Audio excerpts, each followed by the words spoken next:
नमस्कार सभी को, कैसे हैं आप लोग। मैं आपके समक्ष डॉक्टर सुनीता वर्मा स्वागत करती हूं आपके अपने YouTube चैनल पर।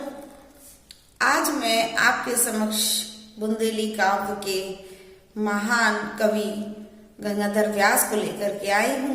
इससे पहले मैंने आपके समक्ष कवि ईसरी के काव्य को प्रस्तुत किया था और मैं आपको बता दूं कि बुंदेलखंड एक ऐसा प्रांत है जो उत्तर प्रदेश और मध्य प्रदेश को न सिर्फ जोड़े हुए है बल्कि इन दोनों की संस्कृतियां हमारे इसमें झलकती हैं। और बुंदेलखंड की जो फाग है, मशहूर फाग जिसका निर्माण महाकवि ईश्वरी ने किया था, वो आज भी इस प्रांत में जीवंत हैं और महाकवि ईश्वरी की परंपरा को आगे तक ले जाने का श्रेय गंगाधर व्यास जी को जाता है। तो जब हम महाकवि ईश्वरी की बात करें और गंगाधर व्यास की बात न करें, निश्चित रूप से यह अधूरा ही कहलाएगा।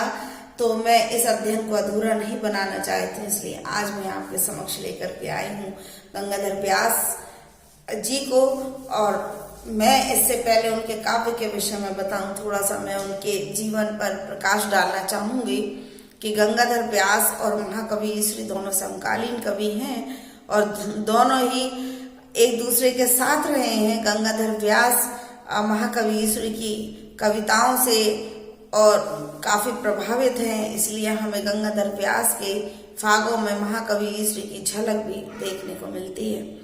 महाकवि ईश्वरी की रचना काल की बात यदि हम करें तो संवत 1920 से लेकर के 1972 तक का समय माना जाता है इनका रचना काल। इनकी जो प्रमुख रचनाएं हैं वो है नीति मंजरी, विश्वनाथ पताका, व्यंग 50, गौ महात्म्य, भ्रतहरि चरित्र, रामाश्वमेध यात्रा, कलयुग 25, उद्धव गोपी, संवाद इत्यादि।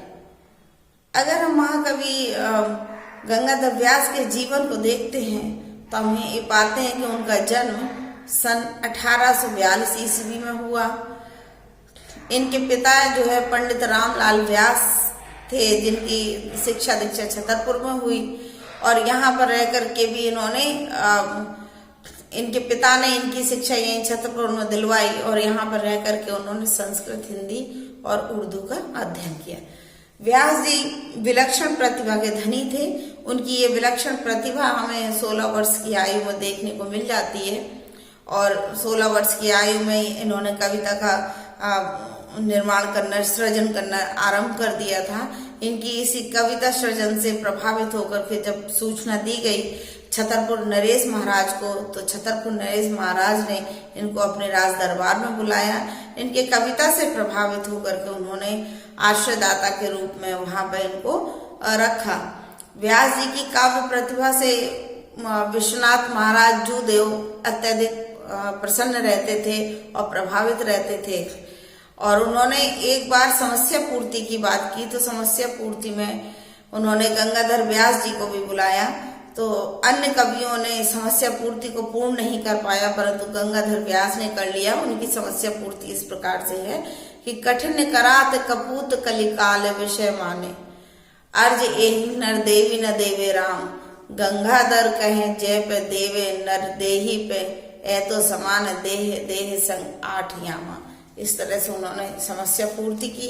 यानी ये विलक्षण प्रतिभा के निश्चित रूप से धनी रहे हैं और इन्होंने महाकवि ईश्वरी की तरह अपनी फागें भी लिखी हैं। इनकी एक फाग जो बहुत प्रसिद्ध है वो भक्ति परक फाग है।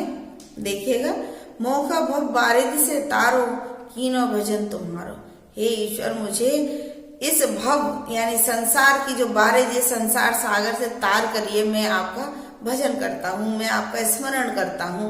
5 मगर नैया लौटावे, और इस संसार सागर में 5 मगर आ गए हैं जो मेरे जीवन की नैया को लौटा रहे हैं और मेरे जीवन की नैया को पार लगाने वाला जो केवट है वो है मतवाला है, मस्ती वाला है। तो हे ईश्वर, मेरी नैया को पार लगावे। आगे वो कहते हैं कि गहरी नदियां अगम बहत है, सूजत नहीं किनारों। और जो नदियां है यानी कि संसार सागर का जो रंग है वो बहुत गहरा है, मैं उसमें ही समाता जा रहा हूँ और किनारे पे आने की कोशिश करने के उपरांत भी मैं किनारे पे नहीं आ पा रहा हूँ। बीच भंवर में डगमग होवे नैया कछु सहारा। और जो मेरे जीवन की नैया है वो बीच नगर में ऐसे डगमग हो रही है, कोई सहारा नहीं है। हे ईश्वर तुम बचाओ। और गंगाधर कहूँ हितु न कहूँ तुम बिन नाथ हमारो। और गंगाधर कहते हैं हे ईश्वर मेरा आपके सिवा कोई हित करने वाला नहीं है, यानी कि मुझे ये जो 5 मगर है मुझे मन के विकारों से बचाइए, मुझे अच्छे कर्म की ओर ले जाइए और